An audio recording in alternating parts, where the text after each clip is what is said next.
The greatest threat to Tibet wasn't beyond its borders. It was already inside the palace, waiting for a child to arrive.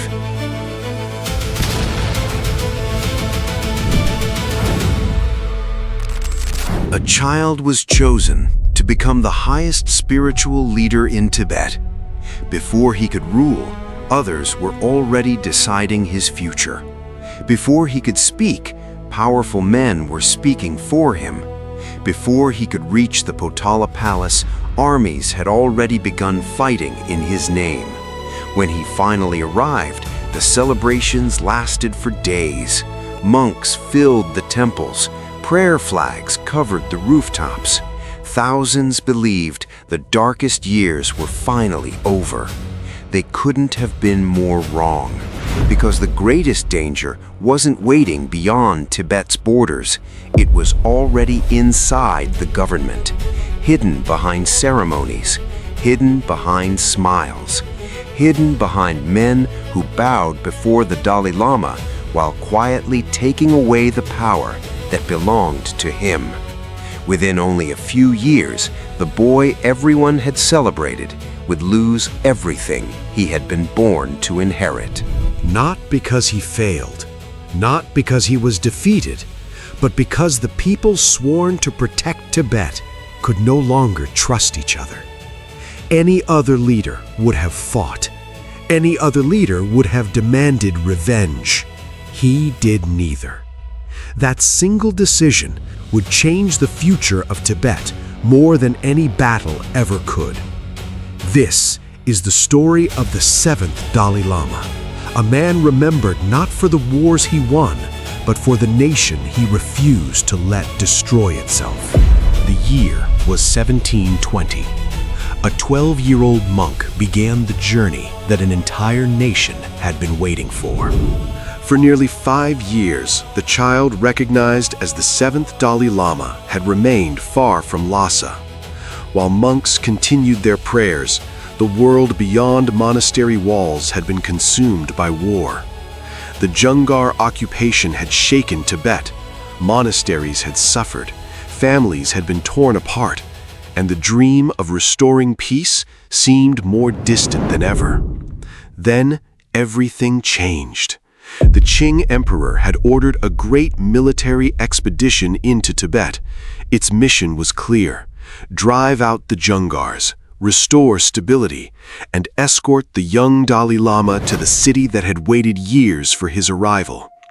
Across frozen mountain passes, through deep valleys, and along dangerous roads, the procession slowly moved toward Lhasa. Thousands of soldiers marched in disciplined formation. Monks walked beside them, chanting ancient prayers that echoed across the mountains. Imperial banners fluttered against the cold Himalayan wind. Villagers abandoned their fields simply to watch the procession pass. Some bowed their heads, others lit butter lamps. Many wept, because for countless Tibetans, this was more than the arrival of a child. It was the return of hope. After years of uncertainty, they believed the darkest chapter in their history was finally ending. Every step toward Lhasa carried the weight of an entire nation's expectations. They believed the Dalai Lama would restore harmony. They believed old wounds would heal. They believed peace had finally come. Then, after weeks of travel, the mountains opened. The great valley of Lhasa appeared. Towering above the city, bathed in the morning light, stood the Potala Palace. Its white walls rose like a fortress from the earth. Its golden roofs shimmered beneath the Tibetan sky. For the first time, the young Dalai Lama saw the seat that generations before him had called home. Temple bells rang across the valley. Conch shells echoed from the monasteries. Prayer flags danced in the mountain wind. Thousands filled the streets. Lhasa had come alive. Soon afterward, Kelzang Gyatso was formally enthroned as the seventh Dalai Lama. The ceremonies were magnificent. Monks recited sacred scriptures. Incense drifted through the halls. Ancient rituals, unchanged for centuries, unfolded beneath the golden ceilings of the Potala Palace. To everyone watching, it seemed as though order had finally returned to Tibet. The Dalai Lama was back. The throne was no longer empty. The future looked secure. But appearances can be deceiving. Because while the young Dalai Lama now sat upon Tibet's highest spiritual authority, the real power was already resting in someone else's hands. The ceremonies had ended. The prayers had been offered. The young Dalai Lama now sat upon one of the most sacred thrones in the Buddhist world. To the people gathered outside the Potala Palace, everything looked exactly as it should. The seventh Dalai Lama had arrived. Order had returned. The future seemed secure. But inside the palace, reality was far more complicated, because a throne does not always come with power. At only 12 years old, Kelzang Gyatso had become Tibet's highest spiritual authority. Monks sought his blessings. Pilgrims crossed mountains simply to see him. Every official bowed before him. Every ceremony honored him. Yet, when decisions about the government were made, he was rarely the one making them. The Qing Empire maintained a powerful presence in Tibet. Imperial representatives closely watched events in Lhasa.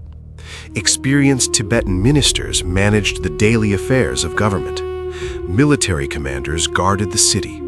Every important political decision passed through hands other than his.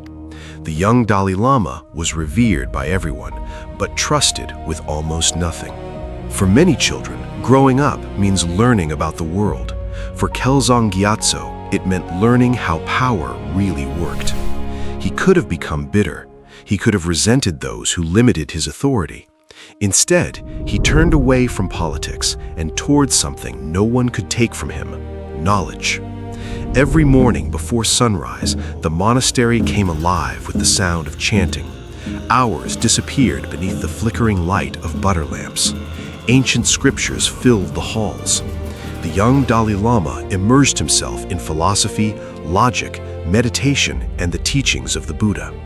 The more he studied, the more one lesson became clear. Real authority does not begin with controlling others. It begins with mastering yourself. Years later, those who had studied beside him would remember his extraordinary curiosity. He questioned everything, listened carefully, learned quickly. He wasn't searching for political influence, he was searching for understanding. Without realizing it, the boy who had been denied worldly power was quietly preparing for something much greater. Because while he devoted himself to wisdom, the fragile peace outside the monastery walls was beginning to crumble. Behind closed doors, powerful ministers argued. Old rivalries returned. Trust slowly disappeared. No one could see it yet, but another storm was already gathering over Tibet. And before long, it would pull the young Dalai Lama into the most dangerous political crisis of his life. For a brief moment, it seemed Tibet had found stability. The young Dalai Lama devoted himself to learning. The government appeared united. Life in Lhasa slowly returned to normal. But beneath that fragile peace, old rivalries had never truly disappeared. They had only been waiting for the right moment. That moment came in 1727. One of Tibet's most influential ministers, Khanchane, was brutally assassinated. His murder did more than end a single life. It shattered the balance holding the Tibetan government together. Almost overnight, friends became enemies. Powerful noble families chose sides. Government officials armed their followers. Monasteries watched in silence as soldiers once again marched toward the capital. The streets of Lhasa filled with fear. The nightmare Tibet believed it had escaped had returned. Another civil war had begun. For months, the struggle consumed the country. Every victory created another enemy. Every alliance lasted only until someone offered more power. And standing quietly above it all, inside the Potala Palace, was a young Dalai Lama who could do almost nothing to stop it. He belonged to neither side. He commanded no army. He ordered no attack. He sought no political influence. Yet in times of chaos, neutrality can become its own danger. As the fighting finally came to an end, one man emerged above everyone else. His name was Polhane Sonam Topje, a brilliant military commander, a disciplined strategist, and a politician who understood something many others did not. Tibet had suffered enough. Victory alone would not save the country. Only stability could. With the support of the Qing court, Polhane defeated his rivals, restored order, and became the most powerful man in Tibet.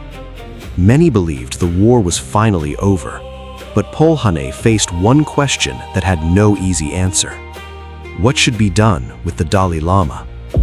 Kelzang Gyatso had committed no crime. He had led no rebellion. He had never challenged the government. Yet his presence inside Lhasa carried enormous influence. In a nation still recovering from civil war, any faction could claim to act in the Dalai Lama's name. Polhane feared that if another struggle for power began, the young Dalai Lama could once again become its unwilling center. So he made a decision that stunned the entire country.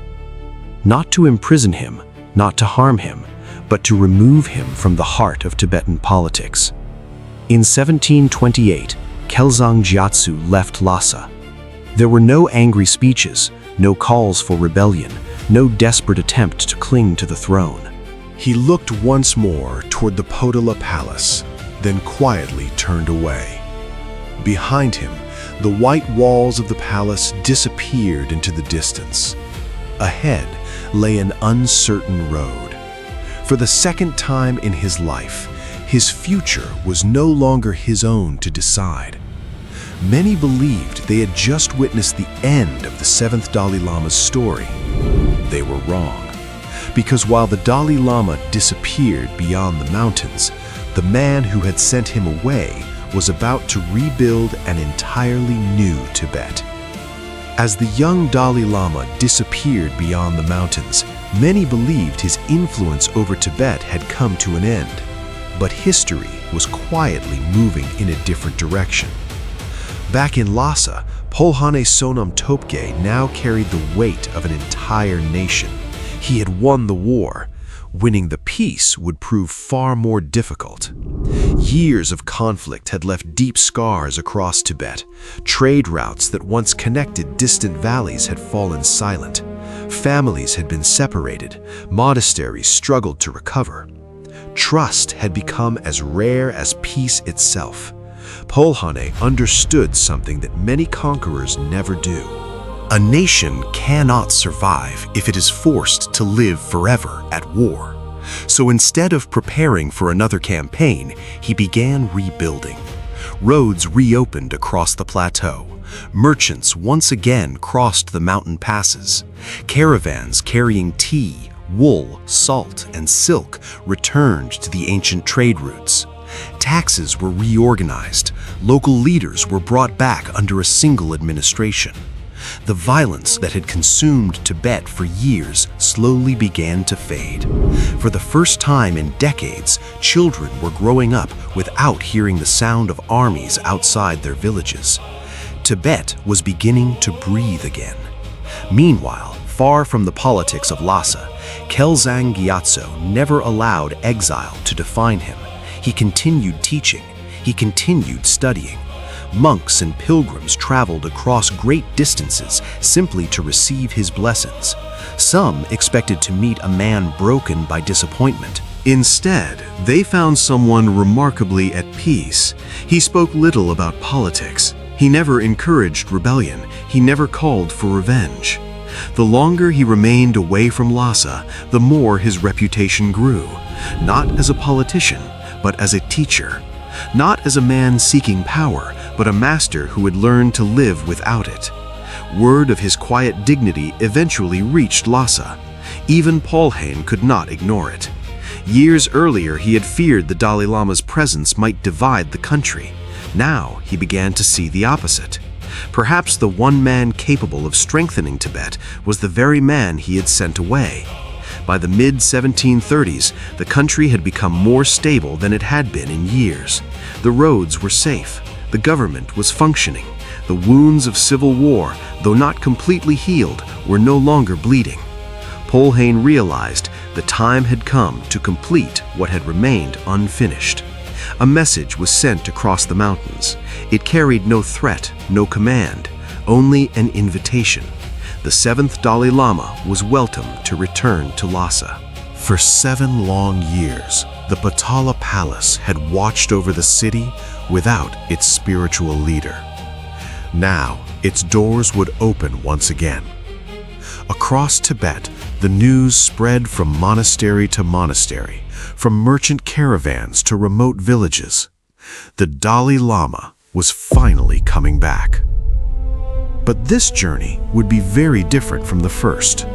The boy who had entered Lhasa with hope was returning as a man tested by disappointment, strengthened by patience, and carrying a wisdom that no throne could ever give him. As Kelzang Gyatso crossed the mountains toward Lhasa once again, the people wondered whether their Dalai Lama had come home to reclaim power. They had no idea that he was about to make a choice that would define his legacy forever. The news spread across Tibet faster than anyone expected. From monastery to monastery, from merchants crossing the mountain passes to pilgrims spinning prayer wheels beside ancient temples, only one message was being whispered: the Dalai Lama is coming home. 7 years had passed since Kelzang Gyatso quietly walked away from Lhasa. 7 years since the Potala Palace watched its spiritual leader disappear beyond the mountains. No one knew what kind of man would return. Would he demand the authority he had lost? Would he confront the man who had sent him away? Or had exile changed him forever?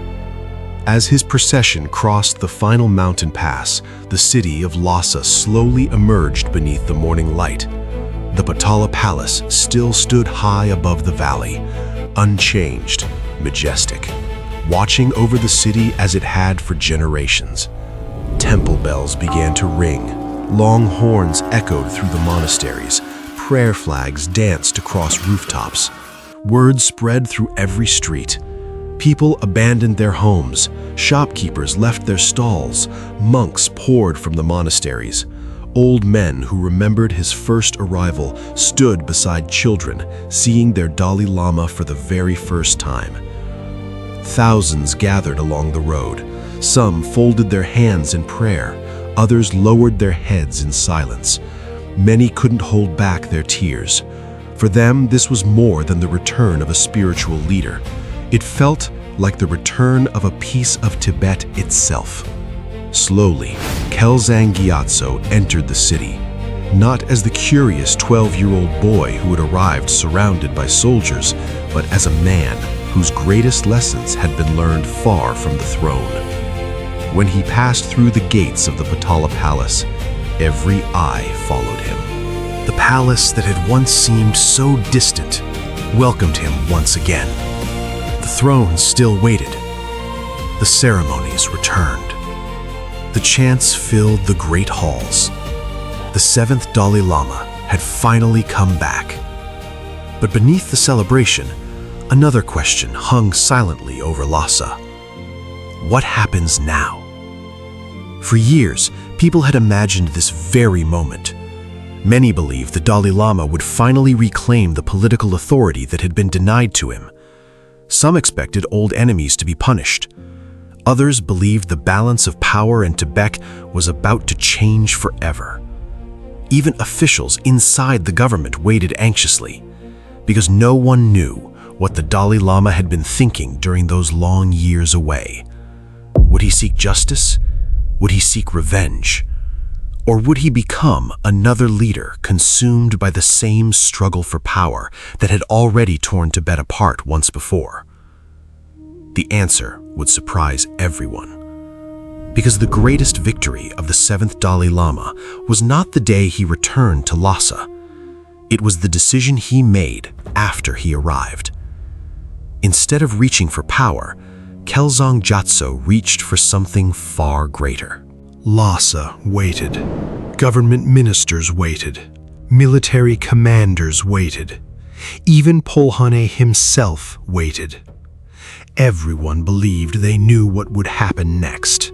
After 7 years away from the throne, surely the Dalai Lama would reclaim the authority that had once been taken from him. After all, history had seen this story many times before. A ruler returns, old enemies are punished, power changes hands, another struggle begins. But Kelzang Gyatso had no interest in repeating history. He surprised everyone. He did not demand absolute authority. He did not seek revenge against those who had sent him away. He did not build alliances to strengthen his own position. Instead, he quietly returned to the life he understood best, the monastery. Every morning before the city awoke, the sound of chanting once again echoed through the halls. He devoted himself to meditation, to studying Buddhist philosophy, to writing prayers, commentaries, and teachings that would be preserved for generations. Young monks gathered around him, not because he commanded them, but because they wanted to learn from him. Senior scholars traveled across Tibet to debate philosophy in his presence. Pilgrims walked for weeks across mountains, simply to receive his blessing. They expected to meet a ruler. Instead, they met a teacher. Those who stood before him often spoke about the same qualities: his patience, his calmness, his willingness to listen before he spoke. In a country exhausted by decades of political conflict, the Dalai Lama offered something that had become increasingly rare: stillness. While others measured success by territory, titles, or military victories, Kelzang Gyatso measured it differently. How many minds had gained wisdom? How many hearts had found compassion? How many lives had moved a little closer to peace? Slowly, his influence began to spread across Tibet. Not through armies, not through political appointments, but through trust. The kind of trust that cannot be demanded, only earned. Without ever chasing authority, he had become the one person everyone respected.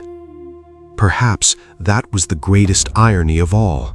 The man who never fought for power had become the most trusted voice in the entire country. But peace is often at its most fragile just before it is broken. Because beyond the monastery walls, time was quietly moving forward. Polhane, the man who had guided Tibet back from civil war, was growing old. And when his long reign finally came to an end, everything he had spent decades building would be tested one final time. The year was 1747, and Tibet was about to face its greatest crisis since the seventh Dalai Lama had first arrived in Lhasa. For nearly 2 decades, Polhane Sonam Topgye had done something few leaders ever achieved. He had held a fragile nation together. The roads were open, trade had returned, the scars of civil war were beginning to heal. For the first time in a generation, many Tibetans believed their future might finally be secure. But peace can disappear far more quickly than it is built. In 1747, Polhane died. His passing marked the end of an era. Across Tibet, people wondered the same thing. Who could possibly replace the man who had kept the country from tearing itself apart? The answer was his son, Gyurme Namgyal. He inherited his father's position, but not his father's authority. nor his father's experience, nor the respect that Polhane had earned over decades. Almost immediately, the fragile balance inside Lhasa began to shift. Suspicion returned. Rumors spread through the streets. The relationship between the Tibetan government and the Qing ambans grew colder with every passing month. Neither side trusted the other. Every meeting ended with more questions than answers.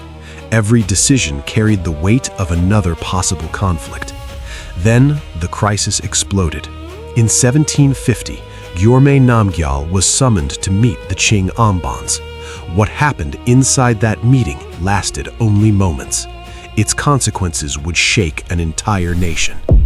Gyurme Namgyal was killed. The news spread through Lhasa like wildfire driven by mountain winds. Within hours, the city erupted. Crowds flooded the streets. Shouts echoed through the capital. Fear quickly became anger. Anger became violence. Government offices were attacked. Chaos returned. For a terrifying moment, it seemed history was repeating itself. Another political assassination. Another struggle for power. Another nation standing on the edge of civil war. The memories of 1727 came rushing back. Many believed Tibet was about to fall into darkness once again. But this time, one thing had changed. 20 years earlier, the Seventh Dalai Lama had been a young monk watching events unfold from the sidelines. Now, he was no longer a child, no longer a symbol, no longer the quiet observer inside the Potala Palace. When panic spread across Lhasa, every eye turned toward one man. Not a general, not a minister, not a foreign envoy, the Dalai Lama. Because in a country where trust had collapsed, he was the only person everyone still believed in. And the decision he would make next would change the future of Tibet forever. The violence in Lhasa had finally begun to subside, but everyone understood that restoring order would not be enough. If Tibet continued under the same political system, another crisis was only a matter of time. The Qing emperor reached the same conclusion. In 1751, a new chapter in Tibetan history began. The old office of the Desi, the position that had dominated Tibetan politics for generations, was abolished. In its place, a new governing council was established. It became known as the Kashag. For the first time, the Dalai Lama was formally recognized not only as Tibet's spiritual guide, but also as the head of its government. It was a remarkable moment. After years of uncertainty, years of watching others decide the fate of his country, the authority he had never fought to obtain finally came to him. Yet nothing about Kelzang Gyatso changed. He did not celebrate victory. He did not tighten his grip on power. He did not surround himself with ambitious ministers. Instead, he governed the same way he had lived, with patience, with humility, and with the quiet belief that wisdom would always outlast force. As Tibet slowly recovered, his thoughts turned beyond politics. He wanted to create something that future generations could inherit. Not another fortress, not another monument to power, but a place where peace itself could be protected. Just outside Lhasa, near a natural spring, work began on a quiet retreat, surrounded by trees, gardens, and flowing water. It would become known as Norbalinka, the Jeweled Garden, a sanctuary where future Dalai Lamas would study, reflect, and find refuge from the burdens of leadership. It was more than a garden. It was a reflection of the man who imagined it, a leader who chose to plant trees instead of raising armies. Years passed quietly. The wars that had once consumed Tibet became distant memories. The young monk who had arrived in Lhasa surrounded by uncertainty had become the steady heart of a nation finally at peace. Then, in 1757, Kelzang Gyatso passed away.